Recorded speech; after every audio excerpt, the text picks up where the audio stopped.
Turf Talk with Drew Miller. This episode, we host industry icon Mr. Paul Burgess of AS Monaco. Talk about an individual who has, it seems like his knowledge is limitless. And just to be able to meet him in person was truly a highlight of mine for this year's SFMA, and being able to sit down and talk with him again with just his passion for everything that involves, turfgrass in Europe. You know, there are so many different things that we collaborate with when it comes to the types of turf grasses, to the way the pitch is managed, all these different things that he has so much knowledge, not just only in the European way, but our way, and how they sort of intersect and how they work together. You know, there are so many incredible things that he brings to the table when it's just a discussion about turfgrass. You know, he has started his consulting business with so many different teams and developing different facilities, from practice facilities to game facilities, and just being able to hear sort of his thought process is an eye-opening experience. You know, there are so many things to develop when it comes to just the planning. And with the planning, things can go wrong, and he's been able to sort of decipher from his experience as a pitch manager, and to be able to develop these plans, you know. And it's something that I'm very lucky to have a good relationship with him, because again, he truly is an industry legend, and it was awesome to the opportunity to talk. It's something that we appreciate to have him at the Pioneer booth at this year's SFMA, and for Pioneer to host us at such an incredible event as the Sports Field Management Association. We also dived into sort of the benefits of the relationships between these two great organizations of SFMA and Saltex. You know, there are incredible professionals that can do incredible things together, and to be able to see Paul sort of do that in his own way is something that we really are lucky to have, and something that we should really be focusing in on when it comes to the future of our organization and our association, you know. But again, it was just such an honor to have Paul on. I can't thank you enough, my friend, and I will definitely have a Yingling waiting for you when it comes to Daytona Beach next year. Again, thank you so much. We hope you enjoyed this episode of Tiger Turf Talk. Back here at the Pioneer booth here in Salt Lake City with an absolute legend. Thank you so much for taking the time. It's so great to meet you in person. How's the trip over? Yeah, it's been good. It's been very good.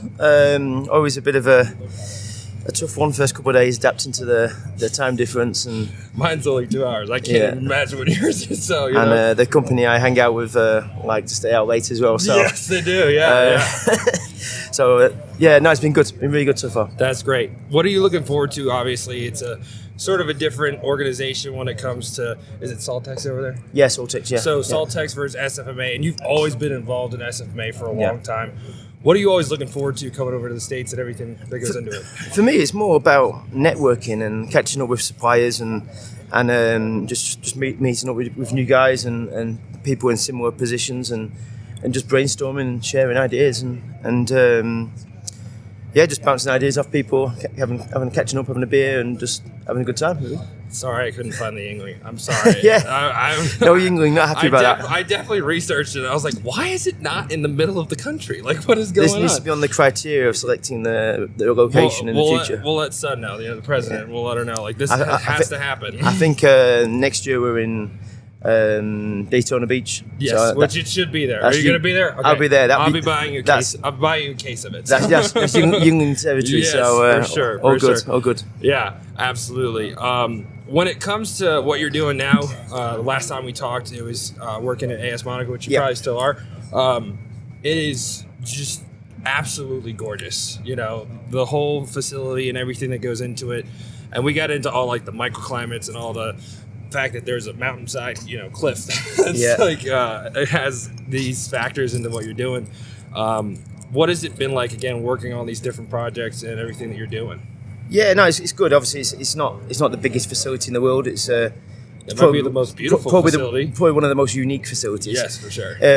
What was quite interesting was the logistics behind it, because the access, bringing in sand and gravel and the access is very, very small. So all materials were double handled from big trucks into small trucks, and then we had to keep the site operational while we were doing it. So it was a bit of a game of Jenga, really. It was like, hey, you practice here, we're going to come over here. You just make sure you avoid this, And then there were sticks of dynamite was involved as well.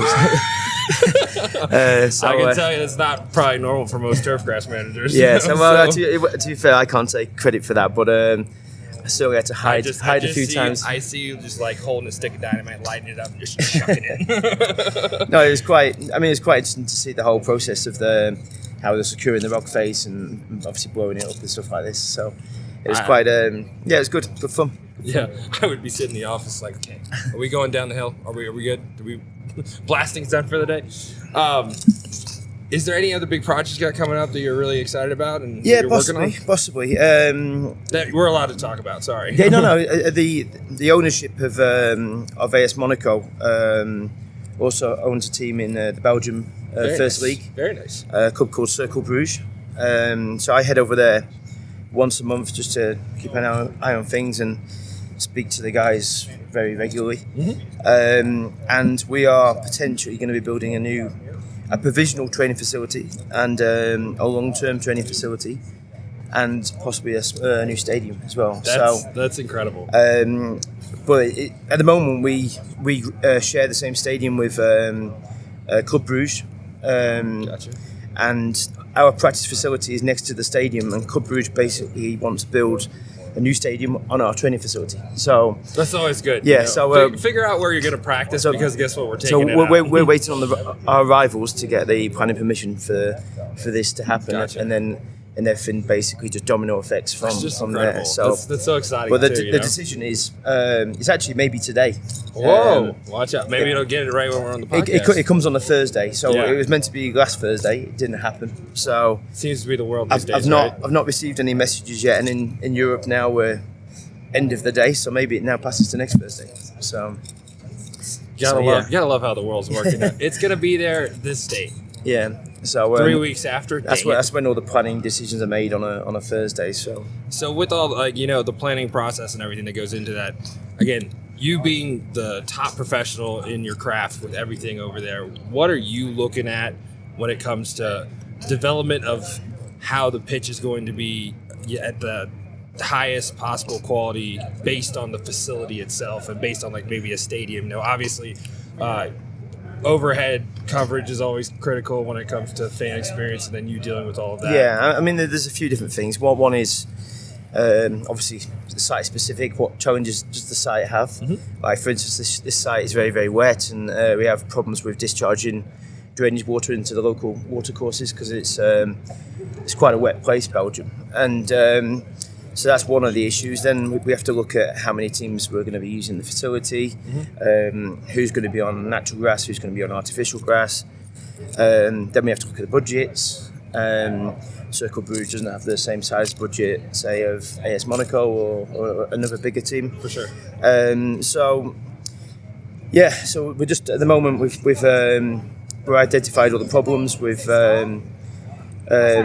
started to put together all the specifications for the pitches. We've come across some legislation which always interesting, which doesn't help in terms of irrigation water and drainage discharge. So we've got to retain a lot of water on the site, which costs money. We're just at that process now, and then at the same time, because they want to start on the stadium immediately, we have to go to a temporary facility for 1 year where we build the site, and the temporary facility is not up to the level that we require. So that means immediate work will begin as soon as we get the decision. Within a month, we will begin work on two projects. One on the provisional one, which we need to turn around in 2-3 months, and one in the main one, which we will have 12 months basically to fix. I mean, the knowledge that you have to have for all this is absolutely incredible, and just me being, again, a high school teacher and not having a budget and all these things, I'm just like, how do you know all this? How do you come up with making those decisions? And when it comes to these projects, there are so many different factors. What is it like sort of being a part of the group that, again, makes the decisions, has those different parameters?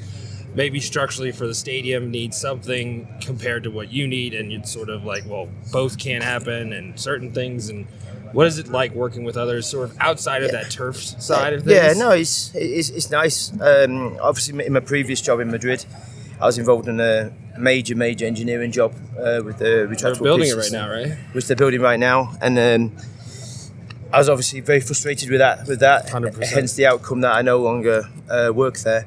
So it can be frustrating because sometimes you're not in total control of your destiny. But when you're not in control, you've got to try and get people to come on the same journey, and some projects are easier than others. Some people are easier than others. You know, it's just it depends a bit on the project and what's at stake.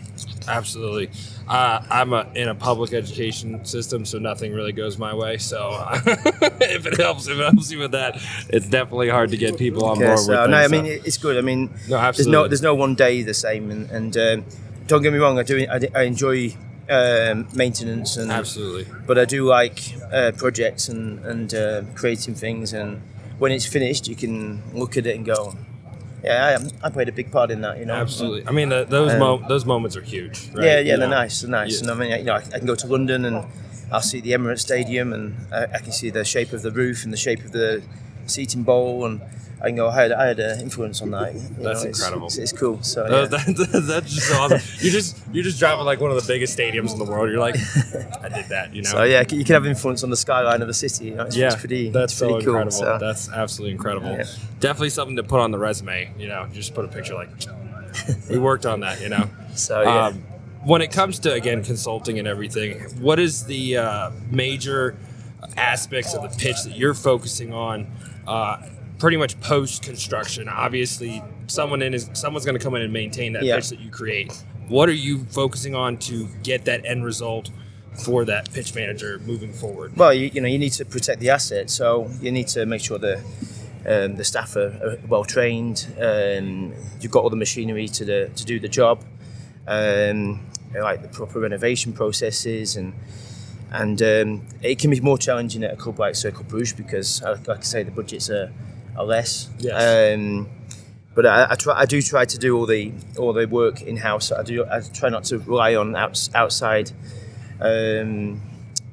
help, because basically you're in control of your own destiny and timings and stuff like this. But sometimes budgets don't allow for that, but I've seen it so many times where teams and clubs and venues have spent millions on projects, and then they don't protect the asset, and it's just short-sighted and in the end more expensive. Yeah, that's all, and that's something that I mean that's on all levels and all areas of the world, is the frustration of, obviously you're one of the best professionals in this industry and you can't get people to listen to what you're trying to say, and they're like, well, we'll take care of it on the back end. And it's like, well, the back end is like 4 times expensive as in the front end. So it looks like a large number, but it isn't in the long term, you know. In many ways, you need to work backwards, you know. Exactly. You need to find out 100% what do you actually want, and also this influences the type of field you're constructing. Are you going to construct a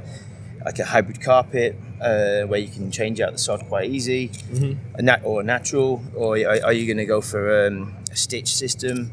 And sometimes, you know, quite often I'll see venues where they don't put the right system in the venue. All these systems are good systems, but they're not good if they're not in the right location. Yeah. What again? There are so many different systems over there, and what you're doing.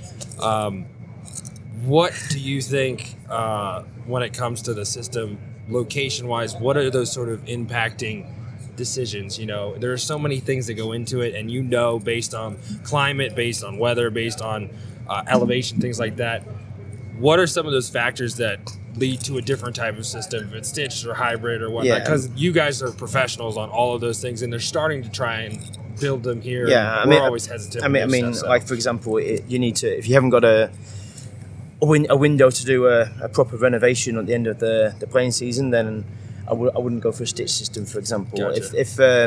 If the business plan of the venue is not so clear in terms of when you'll be doing concerts or other non-turf events, then I'd want to build flexibility into the pitch construction and go for a sod option or a reinforced sod. Absolutely. And then also you've got to look a little bit like where in what competition are you playing? Are you in a competition where all your rivals are playing on hybrid, or all your rivals playing on Bermuda? So all these things are, they are factors. And like, for example, if the rivals on Bermuda, are you in a zone where you can choose between cool and warm? And so do you go for the cool option? Do you go for the warm option? So there's various factors to think about. Absolutely. And obviously with your consulting, you're going to bottom parts of Europe, to Belgium. I could be wrong. It's on the northern end of Europe, correct? Yeah. Obviously below like Finland and all that. No, it's just. See, I remember geography from 17 years ago. It's very, very wet. Yes. It's a bit like UK climate. Gotcha. So it's not far from the UK, really. I was going to say it's just across the ocean, just across right? the water, yeah. Yep. Yeah. So when it comes to all these different jobs, are you influenced by location, or are you always looking for a new challenge? Is there different things that you're focusing on? Because when you take on a job, obviously you want to do the job well, and you want to understand like this is something that I'm going to be spending the next how many ever years, What is your sort of process when it comes to stuff like that? Well, it needs to be a project that, is of interest and what makes you want to get out of bed in the morning. And I do like working in foreign countries and different cultures and different challenges and different, just like Spain, for example, was a different, the workforce, the way of thinking was totally different to, say, in Monaco and Belgium also. So you just got to try and embrace it, and sometimes it's challenging because of the language barriers. Sometimes now I speak Spanish, so that's okay.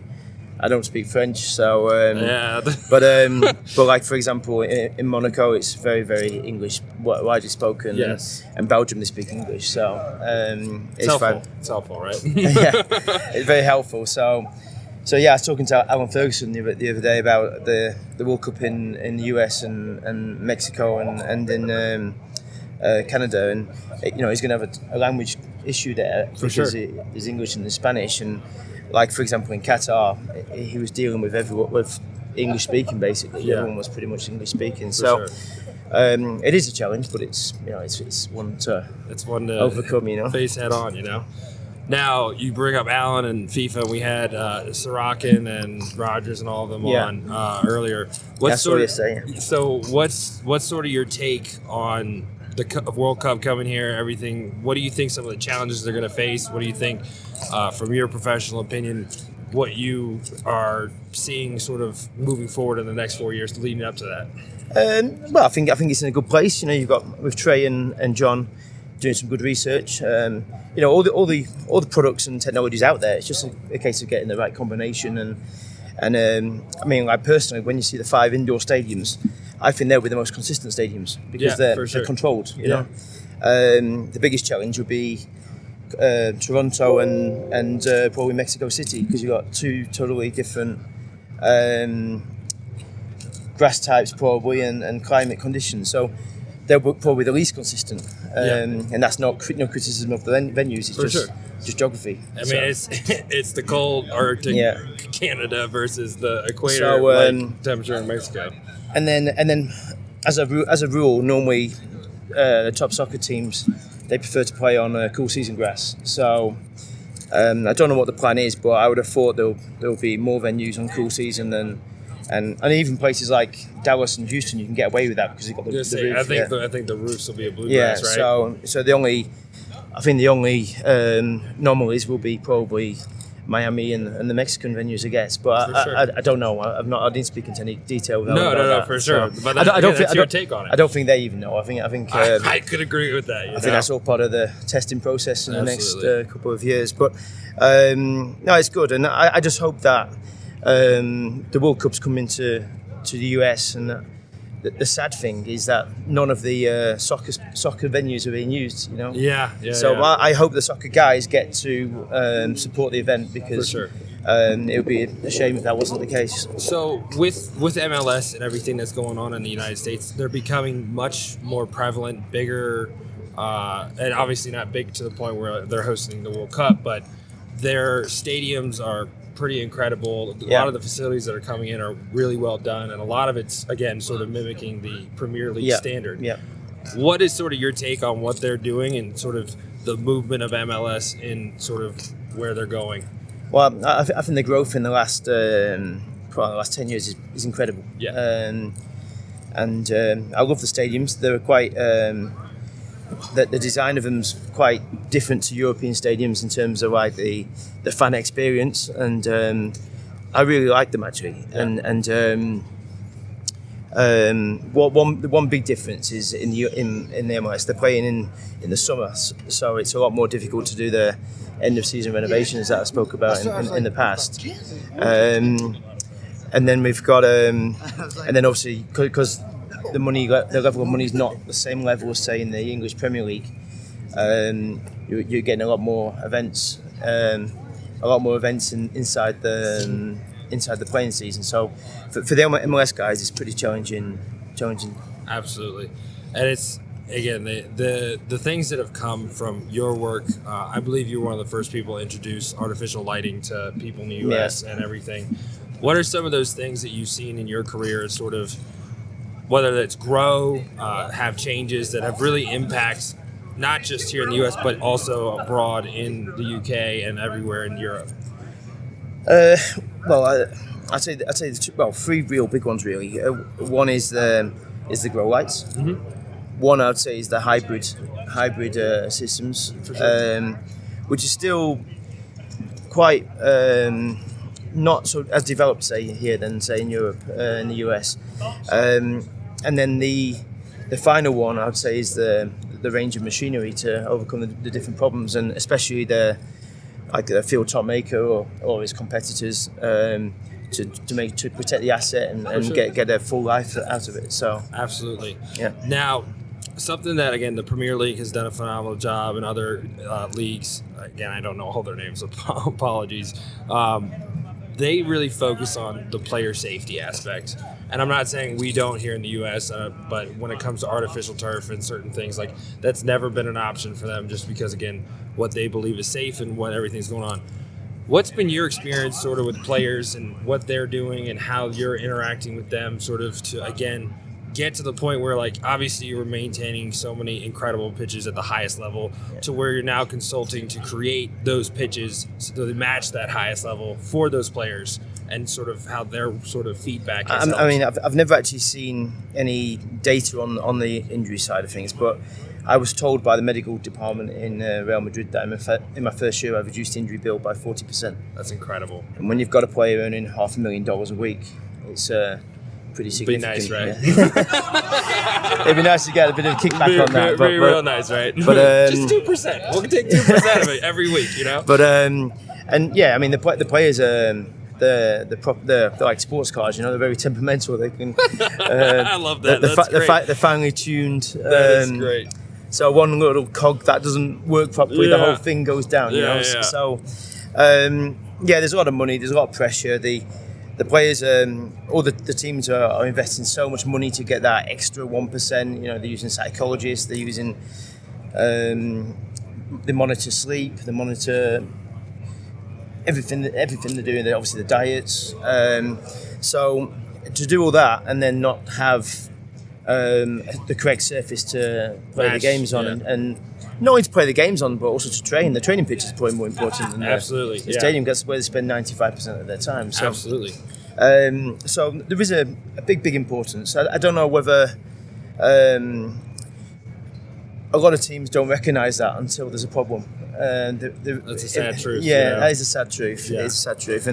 And will that change anytime soon? I don't know. But probably not. Hopefully, because the more things like that put the focus more on our industry, the more our industry will grow, and absolutely, and obviously the salaries will increase as well. You know, couldn't agree with you more on that. So So I mean, like things like seeing FIFA plowing a load of money into the US for the World Cup, research and everything. It's great because everyone in this hall will benefit one way or another from that. 1,000%, yeah. So you're mentioning, obviously, there are so many different aspects of an athlete, whether they're monitoring the food, the actual like body, what's going on when it comes to interacting with the surface and other things. What is sort of your role as a pitch manager in your time, specifically when you're doing it, working with those different groups, working with the player development, working with the different departments of the team and sort of getting feedback in the sense of, okay, this is where we're trying to improve and this is how you've helped us improve these areas. Like you said, that's incredible that was in your first year, Yeah. What are some of those relationships like, and how do you sort of see that have an impact on what you did day to day? It depends a little bit on the personality of the athlete in question. Some put a lot of focus on it, some put less. Same goes for the coaching staff. Some put more on, some put less. As a turf manager, when I'm watching a game or practice, I'm looking at the body language of the player. Is he comfortable with the pitch? Is his mind on the game, or is his mind on is the ball going to bobble, or this type of thing? I'm looking at if the player's slipping and how his interaction with the pitch. Obviously, hardness we can test quite easy. 100%, yeah. I mean, but I can walk on a field and tell you the hardness without even using the machine. You know? Well, give or take. You're giving give or take half a point, right? Yeah. So and also define hardness. I mean, when I was at Real Madrid, they like the pitch set up pretty soft. In Monaco, I have it set up a bit harder, and I don't get more negative comments in one place or another. It's just it depends on the group of athletes It's a preference. you've got. So it's something. When I worked up in New York, my boss taught me an MLB groundskeeper is probably impacts at least 5 wins or losses per year. Whether that's maintaining the infield skin differently because the team coming in is a fast team and you water a little bit heavier. Yeah. It's so cool, and I think that's one of the aspects of our industry that we really don't highlight enough is the impact you really do have on the actual game. Yeah, no, for sure. I mean, once that in the soccer game, for example, once the whistle blows for the game, the only influence outside of those athletes is the actual pitch, and the grass, and also. In soccer, it's quite common, for example, at halftime to irrigate the field or not. So you're actually playing a part in the tactics, And